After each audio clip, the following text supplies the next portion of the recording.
Okay, so welcome to this next video in the playlist on group theory. In this video what we're going to do is discuss the concept of a quotient group. Okay, so what we're going to firstly do is discuss what a quotient group actually is and how you build one.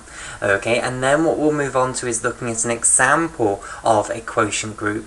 And then we'll move on to the First Isomorphism Theorem, which will give us a good understanding, finally, of what homomorphisms actually are. So in the video previously in this playlist where we discussed group homomorphisms, I said that really it wouldn't actually all come together and we wouldn't get a full understanding of what a group homomorphism actually is until we studied quotient groups and the First Isomorphism Theorem. And indeed in this video it will all come together. We will finally get a big picture of what a group homomorphism actually is. Okay, but firstly, forget about group homomorphisms, we're just going to go for quotient groups. Okay, so firstly let me just give you the notation for a quotient group and then I'll show you what these things actually are and how we construct one. Okay, so let's do the setting up then. So let's say we've got some group, capital G, and it doesn't have to be a finite group, it can be a finite or an infinite group. Okay, so we've got some group, capital G. Okay, and now what we need is a subgroup of this group, capital G, but we need a special type of subgroup of this group, capital G. We need a normal subgroup, and I'm going to call this normal subgroup capital N. That's fairly standard notation for a normal subgroup. Okay, so I'll write capital N is a normal subgroup of capital G. Okay, so we've got some group, capital G, and now I've got some arbitrary normal subgroup of this group, capital G, which I'm denoting capital N. Okay, now, when you have a group with a normal subgroup, what you can then do is form a quotient group. Okay, so you can form a new group, which is called G over N. Okay, which is called the quotient group of G over N, or the group G modulo the group N. Okay, and in a sense, this is analogous to division. It's kind of a way of dividing one group by another group, hence why we use this notation. Okay, but you'll have to wait and see how we actually construct this thing to understand its parallels with division.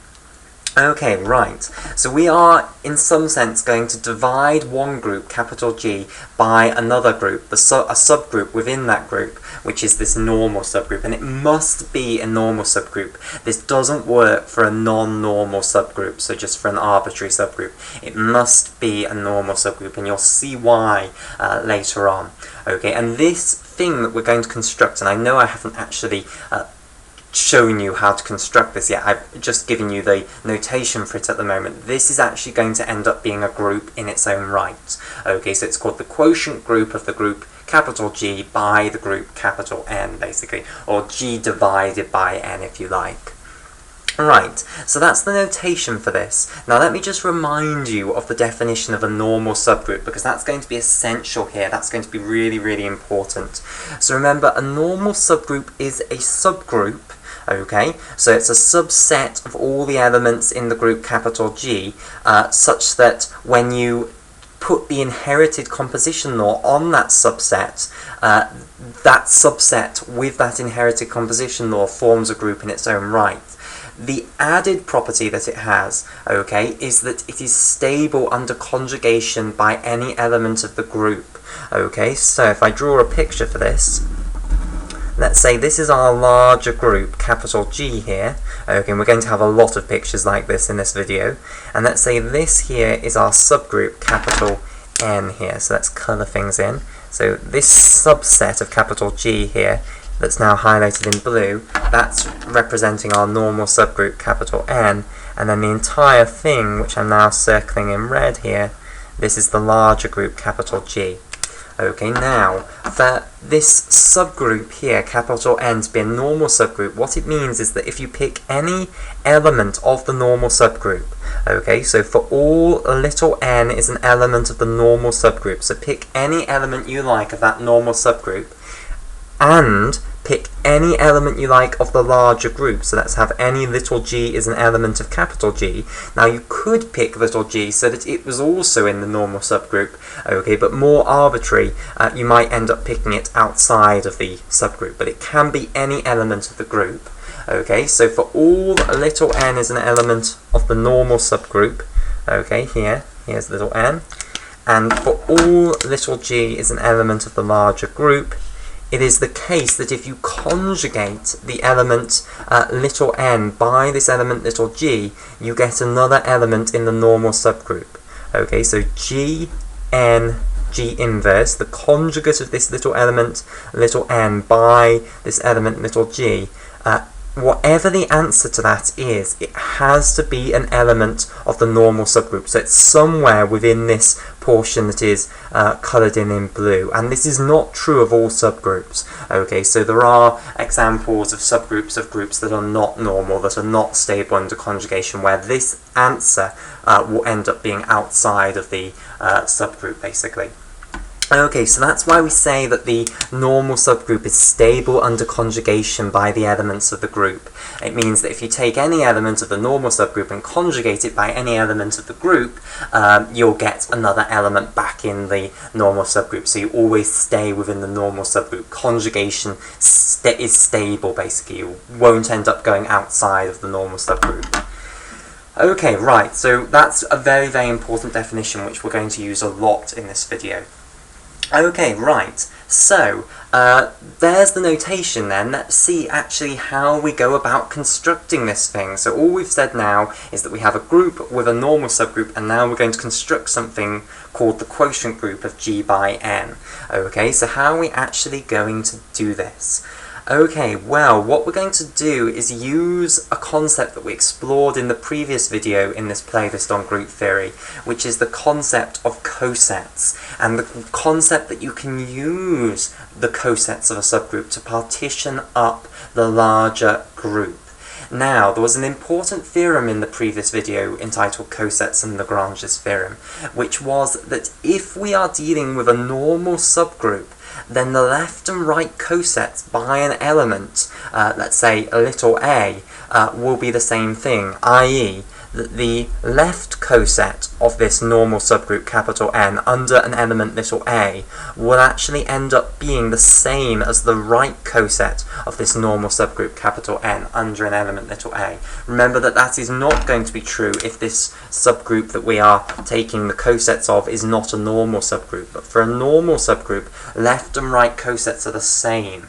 Okay, so that means that there is only one way to partition up the set with a normal subgroup, because in the case of a more general subgroup, which isn't a normal subgroup, you'll have two ways. You can either use the left cosets or the right cosets, and they'll give different partitions. But in the case of a normal subgroup, there is only one way to partition up the set into cosets, and that's what we're going to use here. Okay, so let me draw a picture of this then. So once again, here is our larger group, capital G here, and again I'll have our normal subgroup here, so this is capital N, and I'll colour it in again, okay, because it makes the picture look more interesting. Right, so here is capital N in blue, okay, and here is capital G outlined in red. Okay, right, so what we're going to do is we're going to use our normal subgroup to partition up the larger group, capital G, into cosets. So quite simply, all we'll do is say, okay, either the normal subgroup is the entire group, which isn't very interesting, that's a very boring subgroup, but it is a subgroup and it is actually a normal subgroup, because it will certainly obey this, okay, or it's a proper subgroup and there is an element that is outside of the normal subgroup but inside of the larger group capital G. Okay, so we'll say there is some element little a which is outside of the normal subgroup here. And then what you can do is you can construct the coset of this normal subgroup under this element little a, and this will be the same whether you do the left coset of the normal subgroup under the element little a or the right coset of the normal subgroup under this element little a. So we'll just call this the coset of the normal subgroup under the element little a. So we'll construct a coset here. Okay, but for the basis of having something to call it, I will write it as the left coset. Okay, so here we'll call this A n here. And I've now surrounded that in orange. And we know from our previous study of cosets that all the elements in this left coset of the normal subgroup n under the element little a will be distinct from the elements in the normal subgroup. So you'll get a whole bunch of elements that are also all outside of the normal subgroup. You cannot possibly end up with an element in this set that actually is in the normal subgroup. Otherwise, what you can do is prove that that would mean that little a was also in the normal subgroup. And by assumption, we assumed that little a was not in the normal subgroup. Okay, so if little a is outside of the normal subgroup, its entire coset will be outside of the normal subgroup. So you end up with this nice set that is distinct from the normal subgroup.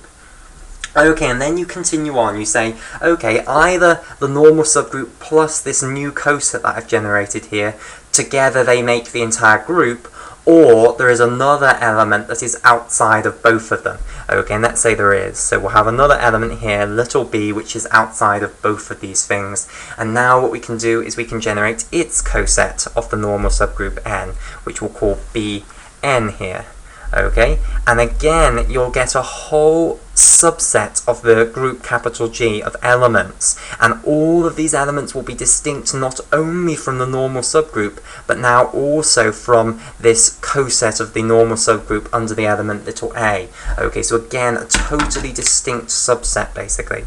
Okay, and you can continue this process on and on until you have enough cosets that they make up the entire group basically, i.e. they form a partition of the group. Okay, so in our picture it looks as though there's just space for one more, so let's say now there is another element which we'll call little c, which is outside of the normal subgroup and both of these cosets of the normal subgroup under the element little a and the element little b. Okay, so now what we'll do is we'll generate its coset of the normal subgroup, and again this will be completely distinct from the normal subgroup and from the previous two cosets, providing little c is not in the normal subgroup or either of the previous two cosets. Again, for proofs of all of this and better explanations, see my previous video on cosets and Lagrange's theorem. We go through this much more slowly. Okay, right, so here is the coset of the normal subgroup under the element little c. Okay, so what we can do is we can partition up our group into these cosets of the normal subgroup. Okay, and we've discussed in the previous video on cosets and Lagrange's theorem that actually it does not matter which representative you use of these cosets to generate the coset. So we use these elements little a, little b and little c to generate these cosets of the normal subgroup.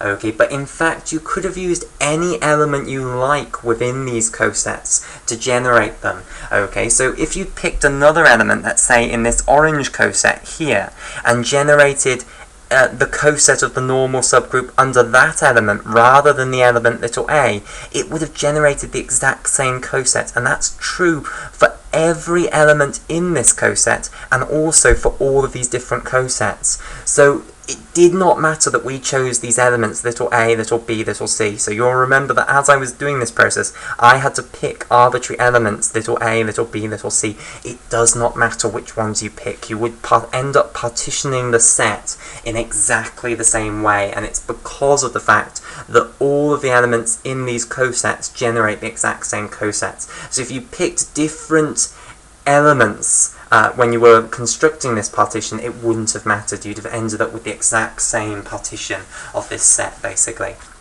Okay, right, so that's good to know then. Right, so we've now used our normal subgroup then to partition up the group into these cosets, basically. Okay, and this, I hope you can agree, is sort of starting to look like division. We're dividing the group up into these cosets, and indeed this is the basis of how we're going to construct the quotient group. Okay, right, so there is only one way to do this partition, because as I say, the normal subgroup, both the left and right cosets are going to be the same if we're using a normal subgroup. Okay, so there is truly only one natural way to partition up this group using the normal subgroup, basically, and this is what we've just done. Okay, right, so now what we are going to do is we're going to construct at the moment what's going to be just a set, okay, but we're going to turn it into a group. okay, by putting a composition law on it. And we're going to call this set G over N, basically. Okay, so we're now producing a new set. Now, what are the elements of this set going to be? Well, the elements of this set are going to be these cosets, basically. So we're going to put in the cosets into a set, basically. Now, you can either view this as being a set of subsets. So you can either view it as we are actually putting in all of the sets here. Okay, like so. So we'd have set blue here, we'd have set orange here, and I'll color code it in a moment. We'd have set green here, and then finally we'd have set purple if I was doing my picture here, but of course you could end up with more cosets than this. Okay, and I should stress that we had 4 cosets here because that was just how the picture worked. But, you know, you would continue going on and generating more and more cosets until eventually you had covered the entire group, basically. Okay, so until you had no elements left that were outside of the cosets that you'd already generated. Okay, right. So now coming back to our quotient group here, our set of G over N, okay, what we can imagine doing is putting these subsets, so here's subset blue, here's subset orange, here's subset green, and here's subset purple, into a set, basically. And this set is now the thing that we're going to call the quotient group, or what we're going to turn into a group. At the moment it's just a set, but we are going to be able to define a composition law on it, basically. Okay, so either you can view it as you are actually putting the sets into a set, like I've drawn here, or you can view it slightly simpler, and it helps to view it in both ways. In different situations it helps to view it in different ways.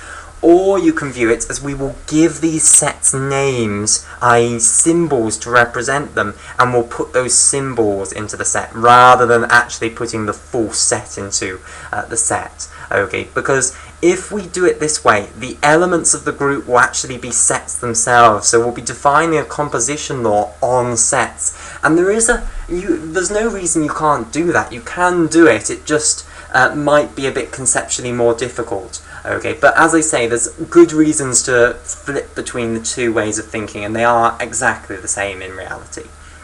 Okay, so the other way you can do it is you can think about just giving these sets symbols and then putting those symbols into a set. Okay, the thing we end up with will be exactly the same, it just depends on how you would prefer to view it.